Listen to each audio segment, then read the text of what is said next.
Hola mujer hermosa, bienvenida a este espacio, a este podcast. Te doy la bienvenida si es tu primera vez. Yo soy Raquel, la host de este programa, y si ya me conoces, bienvenida de nuevo. Te abrazo, gracias por volver. Hoy es un episodio muy especial en el que vamos a hablar sobre qué pasa cuando salimos del ruido del mundo y entramos en una realidad donde todo está vivo, presente, consciente, que viene a ser un poco de las enseñanzas que me trajo estar en la selva. Estuve en el Amazonas hace poco, para las que me siguen en Instagram ya lo sabéis, y os pregunté si queríais que os hiciera un podcast y muchas respondisteis que sí, y la verdad que he notado que la interacción en mis historias durante esos días fue grandísima. Tenía muchas más visualizaciones de lo normal, por lo que entiendo que os ha interesado bastante lo de la selva. Y lo entiendo porque para mí ha sido un sueño cumplido, y os estaré contando más cosas, incluso en la newsletter os voy a escribir, en Instagram veréis que hay algunos posts pasados por si alguna los queréis pasar a mirar, porque pues bueno, es imposible que lo pueda contar todo, pero os quiero traer las enseñanzas más significativas poco a poco. Y bueno, ¿qué pasa si es que todo lo que necesitamos para sanar ya está ahí y no sabemos dónde mirar? Y eso me lo enseñaron los abuelos en la selva. En este episodio vamos a ir a este viaje por el Amazonas, un viaje hacia lo esencial y hacia lo invisible, ojo, porque a veces lo que necesitamos ver es lo invisible. Y bueno, vamos a hablar desde caminar por la selva, en las chagras, dormir en hamaca, que nunca pensé que lo haría, mambear por primera vez, recoger plantas con intención. Todo lo que yo viví en el Amazonas me recordó a algo que en el mundo moderno o en las ciudades a veces olvidamos. Y lo sentí muy profundamente, a pesar de que yo lo llevo trabajando mucho tiempo, y es que somos naturaleza y que la medicina no está afuera, está en nosotras, está en nuestra fe. Y eso es algo que el abuelo, del que yo aprendí un montón sobre plantas medicinales, que me hizo el recorrido con las plantas, creamos medicina juntos, y él me contó un montón de historias de gente a la que había sanado. Él sanó a un hombre de cáncer que lo daban por perdido. Lo sanó caminando diariamente, viviendo a la intemperie y comiendo papaya y agua únicamente durante 3 meses. Le desapareció el cáncer. A otro hombre lo curó de diabetes. Estaba hinchadísimo y muy enfermo porque ya no le querían suministrar insulina, y lo curó con agua. Y son cosas que parecen increíbles, como que ¿qué me estás contando? ¿Por qué vas a desafiar así los conocimientos de la medicina? Sin embargo, a mí no me cabe ninguna duda de lo que él me enseñó, y de eso hablaremos más tarde, sino que él me decía: Raquel, ¿sabes qué es lo más importante? La fe. Cuando tú crees en algo, cuando tú crees que es posible, eso se manifiesta. Somos vibración. Entonces, allá donde vibramos, allá estamos. Así que no podemos menospreciar la fe y el poder que está en nosotras, que lo hemos hablado en el episodio anterior y lo vamos a volver a hablar en el próximo episodio. Y bueno, vamos a ir hablando de algunos temas que he escrito, porque pues es tanto que he tenido que hacer como un guión. Y por lo primero que quiero empezar es por el regreso a lo esencial. Y lo llamo lo esencial porque para nosotros, las personas que quizá vivimos más en las ciudades y no en lo rural, hay cosas como las caminatas por la selva que están totalmente fuera de lo que hacemos normalmente, ¿no? Y bueno, para mí fue, o sea, no es solo un reto, porque obviamente es ese reto de saber que estás en una selva donde hay un montón de criaturas, donde te puede salir en cualquier momento una serpiente. Tuvimos que cruzar ríos que, bueno, es que como estaba en temporada de lluvia, había muchos territorios que estaban inundados. Obviamente uno no se puede meter en la selva sin alguien que sepa, sin alguien que te diga por ahí no vayas. Porque, por ejemplo, hay partes donde el agua no cubre mucho, que son ríos, y ahí las anacondas son felices. Y uno no sabe cómo identificar dónde hay una anaconda, porque la anaconda está debajo del agua. Y para la que no lo sepa, la anaconda lo que hace es que ella te enrolla con su cuerpo hasta que te rompe todos los huesos y de ahí ya te come. Y son, o sea, las anacondas, a pesar de que los libros no lo dicen, pero los abuelos nos lo contaron, hay anacondas de más de 16 metros y tienen el grosor de un tronco de árbol. Entonces, eso es una cosa, pues, en fin. Entonces, bueno, por esos sitios obviamente no se puede pasar, aunque sí pasamos por ríos, por encima de ríos donde había anacondas, porque se puede oler. La anaconda huele muy fuerte a pescado crudo. Tienes que simplemente confiar y pasar, pues obviamente sin detenerte y con confianza, pero cuando ellos te lo dicen. Y por otro lado, pues hay territorios, terrenos, vamos a decir terrenos, no territorios, que simplemente están un poco llenos de agua. Por ahí puede que haya boas, pero bueno, en fin, eran territorios totalmente llenos de agua en los que las botas se te quedan enganchadas, casi que no puedes como, no sé, cómo salir, pero ellos ponen palos o troncos por encima para que uno pueda pasar. Pero claro, aún así, uno inexperto, yo casi me caigo en uno de esos ríos. O sea, es una experiencia hermosa, pero también es retadora, porque si bien ellos te dicen y tú lo sientes en ellos, como que hay que confiar 100% en la naturaleza, tratarlo con respeto, estar atento con 1000 ojos, no tocar los árboles, porque hay árboles que tienen unos pinchos impresionantes y puede haber orugas venenosas en el tronco del árbol, etc.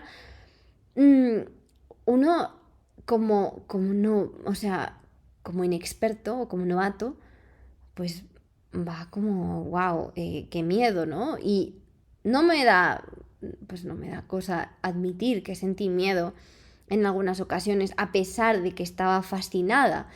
Es más como las ganas de descubrir y de vivir algo nuevo que el miedo, pero aún así yo siento que a mí la confianza me venía totalmente de estar rodeada de personas que lo conocían. O sea, porque si no, obviamente no hubiera sido capaz y no lo hubiera tenido que hacer.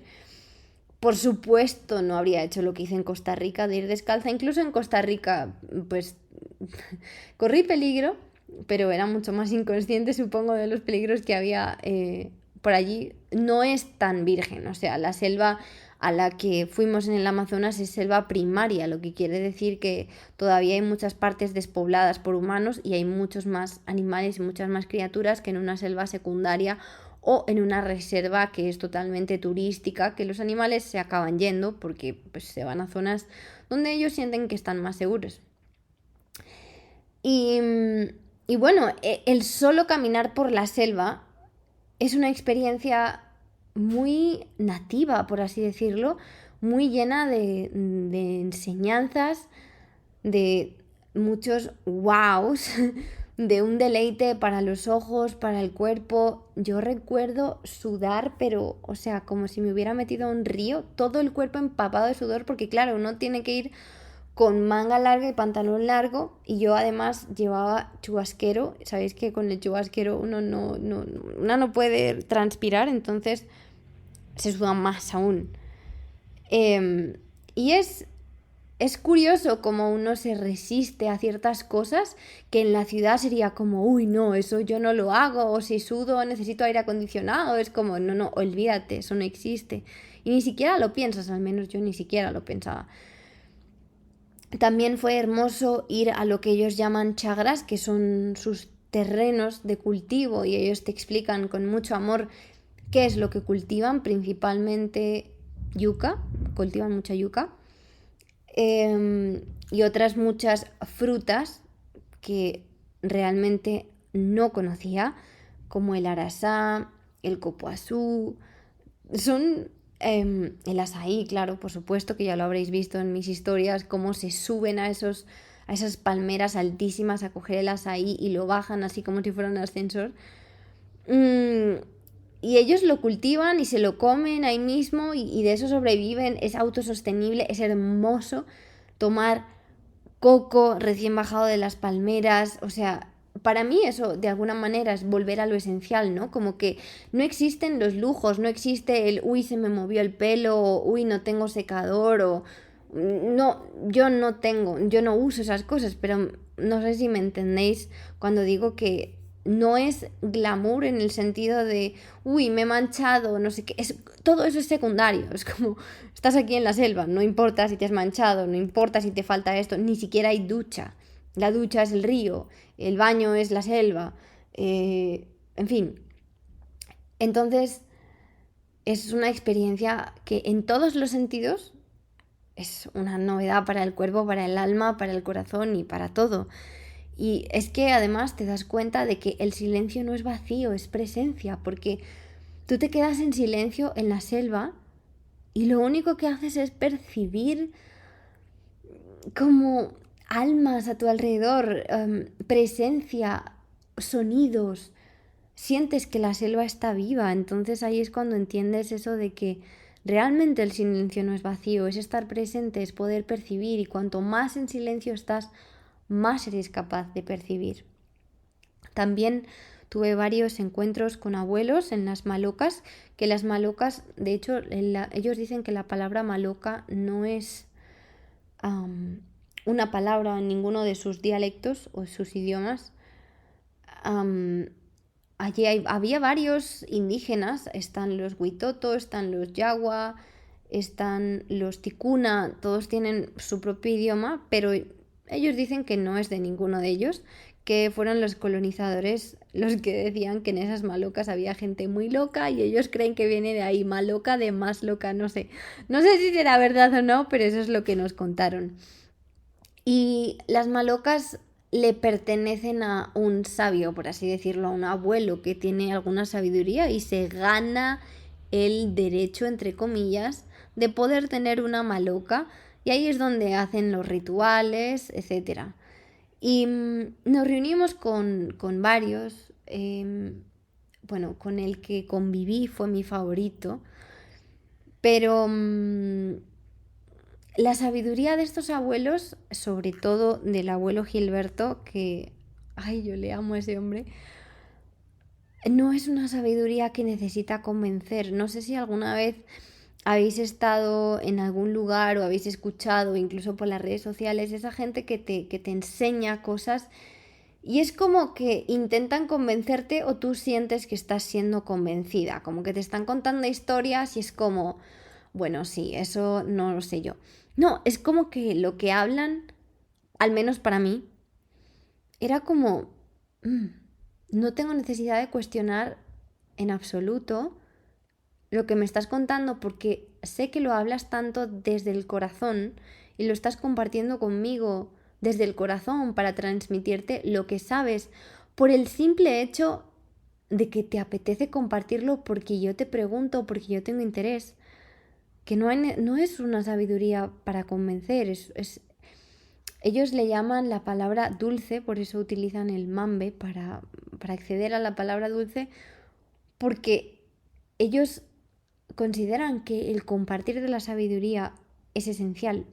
Y es así como ellos se van desarrollando, como ellos van evolucionando en sus poderes, en sus habilidades, etc. Y esto me lleva a que es que la naturaleza normalmente no grita. O sea, como que a veces sentimos los humanos la necesidad de decirlo más alto y de gritar para convencer, pero la naturaleza no grita, pero lo dice todo. Y es que solo hay que estar para percibirlo. Y así lo viven ellos, o yo siento que así lo viven ellos. Es una cuestión de estar presente y escuchar los mensajes que les trae la medicina, que les trae las plantas y que les trae la vida. Yo me di cuenta que ellos lo hacían mucho a través de los sueños. ellos reciben mucha de su sabiduría a través de los sueños que le piden a la medicina que les muestre. Y pues a raíz de todo lo que ellos me han enseñado, yo he aprendido también a relacionarme con la naturaleza y con la sabiduría de otra manera. Y esto me lleva al segundo punto del que os quiero hablar, que es algo que aquí en Primero Yo trabajamos, que yo trabajo todos los días y que en la mayoría, por no decir todos mis cursos, está presente, y es el cuerpo como portal, el cuerpo como nuestro portal para la sanación, para la vida en este planeta. O sea, el cuerpo en la selva, yo tuve la sensación que se adapta, se rinde y se abre. Un montón de resistencias que uno siente como que de pronto se caen. Y yo lo relaciono con esa reconexión con lo simple, ¿no? Con ese alimento que acaba de salir de la tierra, con esa quietud. Como que el indígena, yo me he dado cuenta, por lo que he vivido, que cuando termina de hacer una tarea no está pensando en Dios mío, ¿qué viene ahora? ¿Qué tengo que hacer después? ¿Qué me falta? No, es como, bueno, he acabado, voy a descansar. Y eso es hermoso, no me vais a decir que no. A pesar de que obviamente entiendo el que venga y me diga, ya, pero es que yo tengo muchas cosas que hacer, no puedo estar así, no puedo descansar. Por ejemplo, una madre, sí, lo entiendo, o sea, pero no quiero que nos quedemos con las cosas, que obviamente uno no puede vivir en la ciudad igual que vive un indígena en el campo, en la selva, no se puede. Pero quiero que nos quedemos con la sabiduría de este podcast, de este paseo mío, de estas vacaciones, como lo queráis llamar, esta aventura, no sé cómo lo queráis llamar. Para mí ha sido una enseñanza, una aventura, un sueño, pero sacar lo que podáis de la información que yo os transmito, de cómo viven ellos, no tomarlo al pie de la letra o enfadarse de, bueno, ya me está contando esto, pero yo no lo puedo hacer. No, es un tomar, por ejemplo, yo de eso tomé como, wow, cuánto me apresuro a lo mejor en mi día a pasar a la siguiente actividad, porque las alineé una detrás de otra, y ellos pues no siempre lo hacen así. Claro que si a lo mejor la tarea que tenían que hacer les lleva 12 horas, pues a lo mejor se pasan 12 horas del tirón, ¿no? Pero luego simplemente es como, bueno, acabé, descanso. Y bueno, es como que cuando sientes tu cuerpo es cuando te acuerdas de quién eres. Y luego por otra parte, pues el hecho de haber dormido en una hamaca, claro que pues yo soy muy especial para dormir. Yo no soy de esas personas que duermen en cualquier lugar. No dormí obviamente igual que duermo en una cama o en mi cama o con, como yo digo, con todos los factores que necesito para dormir bien. Pero yo me las apañé con la mochila, en fin, yo me apañé en la hamaca para poder dormir, para hacerme una almohada con la ropa que tenía dentro de la mochila, en fin. El cocinar con fuego, que es como, no puedo cocinar rápido, porque a lo mejor ese pollo que se está cocinando ahí al fuego tarda media hora, entonces tengo que esperar media hora que se cocine el pollo. No existe esa rapidez, ¿no? Uno no puede acelerar los procesos como que, bueno, me meto algo al microondas y cojo y me voy, no.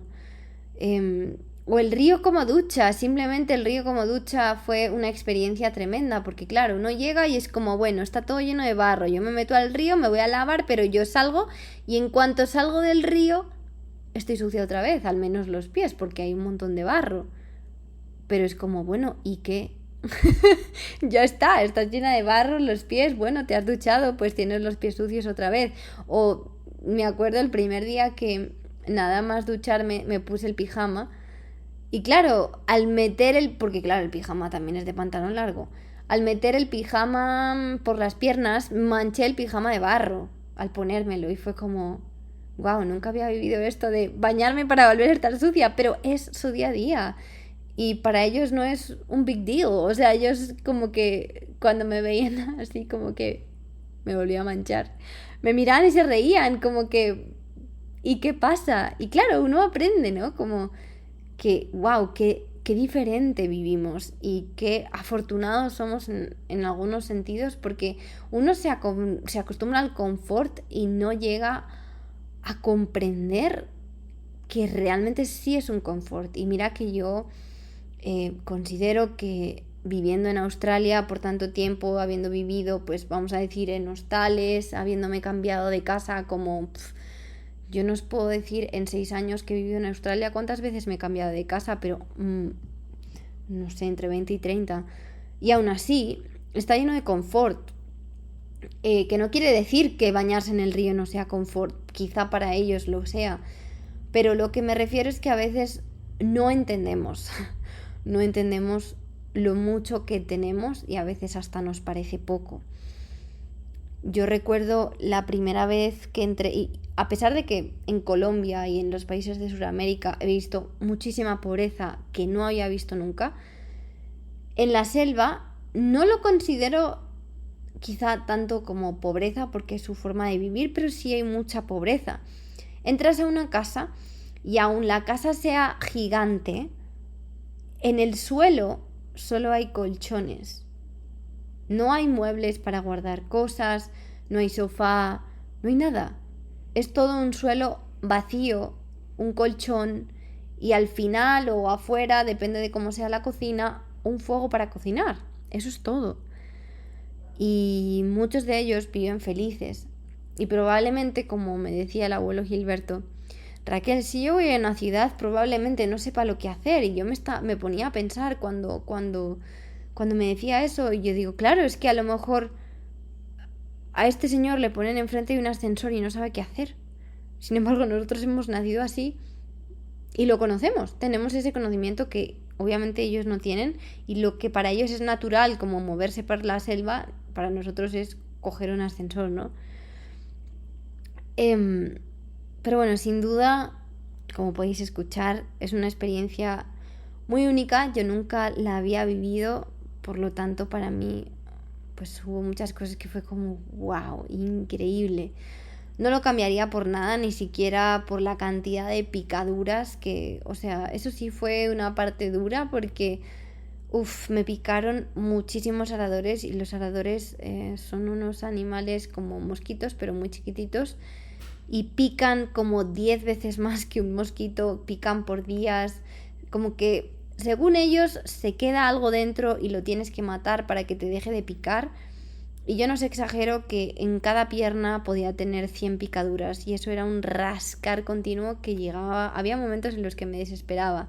Pero si un consejo te puedo dar desde aquí, por favor, tómalo y acuérdate, por si alguna vez vas a la selva o al Amazonas, nunca te pongas leggings, porque esos animales traspasan los leggings, se quedan ahí dentro, te los vuelves a poner y siguen estando ahí. Así que toma ese consejo, por favor.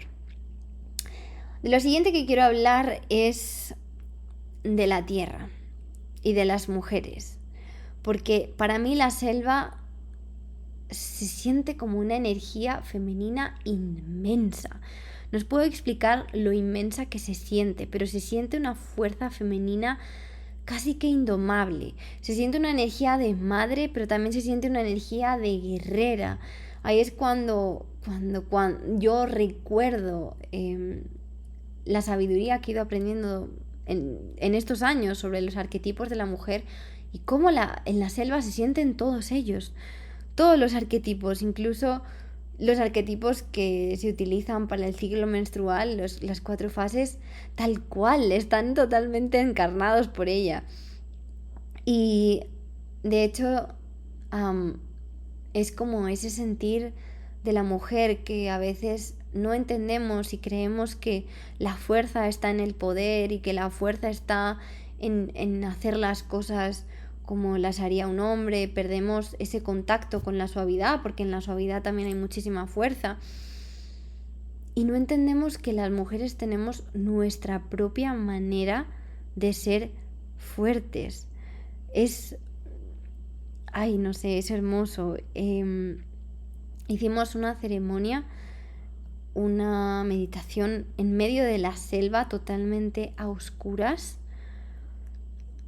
y fue increíble la capacidad de sentir las cosas cuando apagas la luz, apagas todo y lo único que haces es abrirte a sentirla. Es una fuerza femenina no domesticada. Es decir, a nosotras nos han enseñado a mostrar esa energía femenina domesticada, pero la selva no es esa de que no sonríe para no incomodar, sino que es la fuerza que brota desde las raíces mismas de los árboles, que no se explica ni tampoco se controla.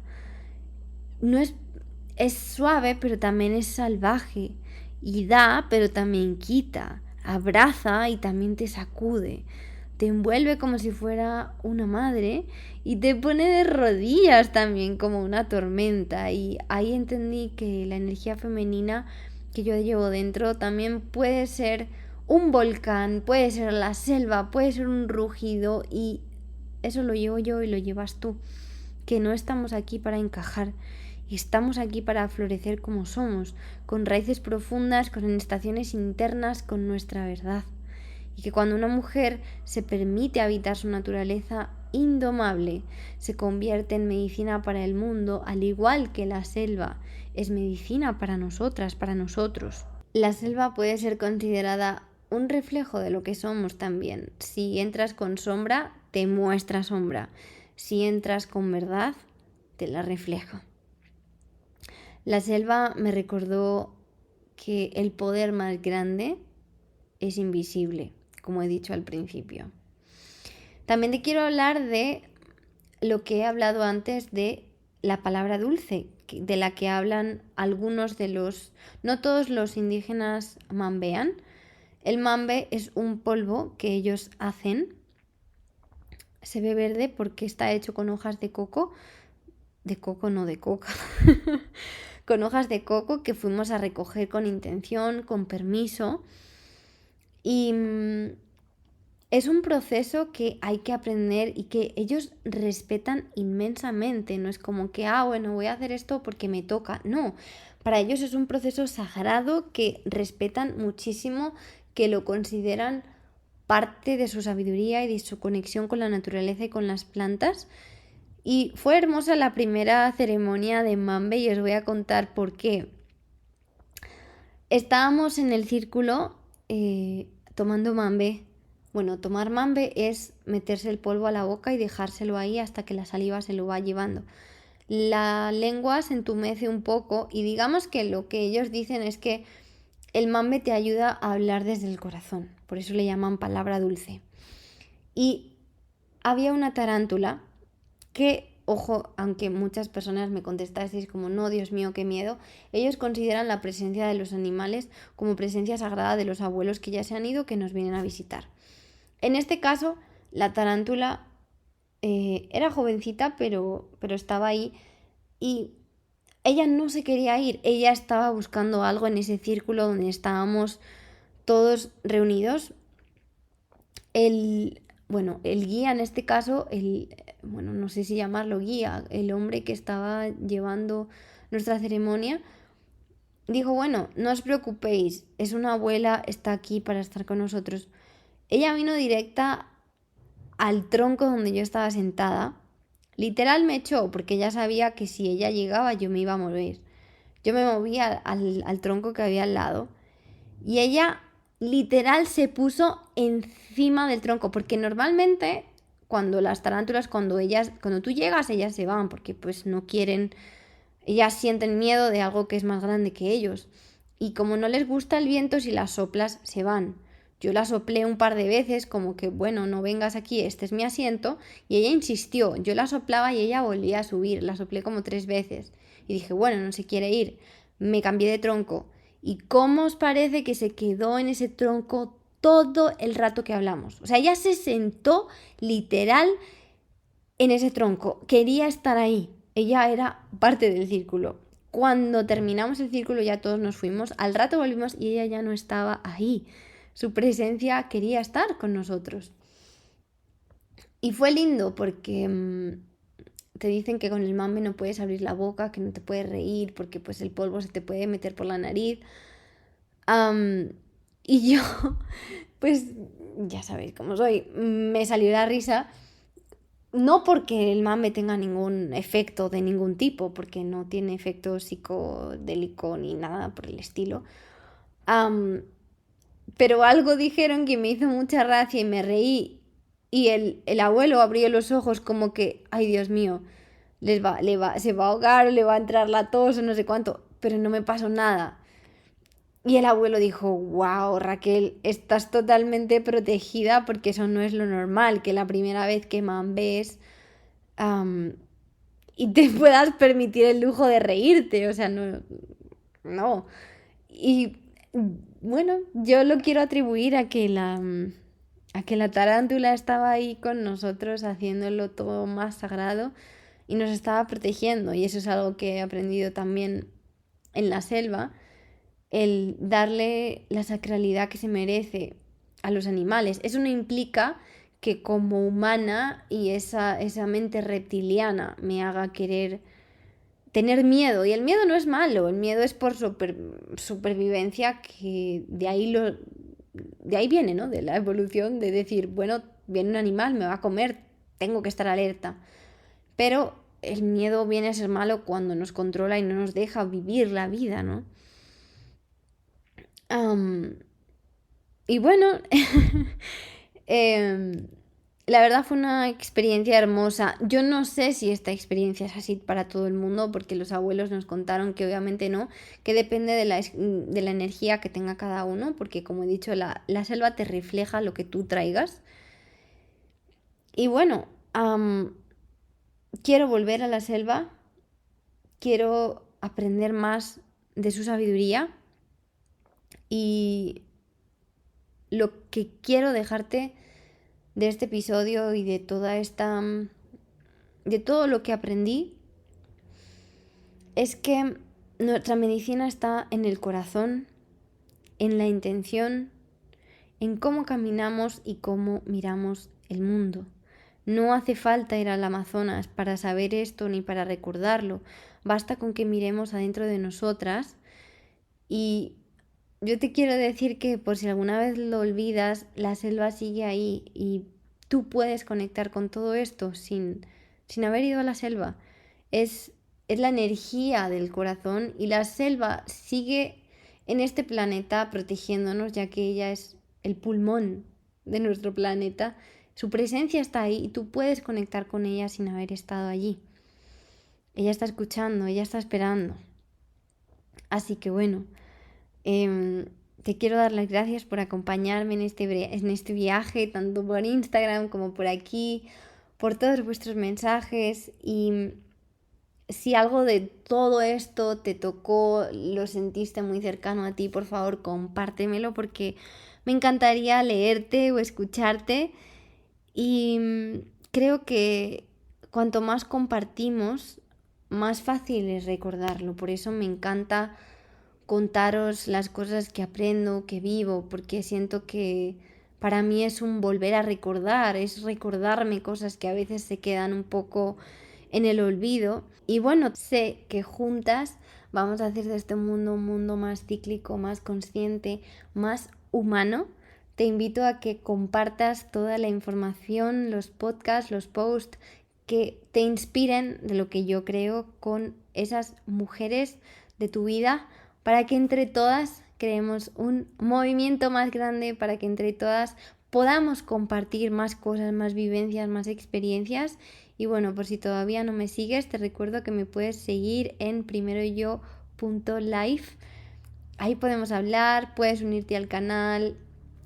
Allí nos vemos también. Te mando un beso grande y nos escuchamos en el próximo episodio, que precisamente vamos a hablar de la mujer salvaje.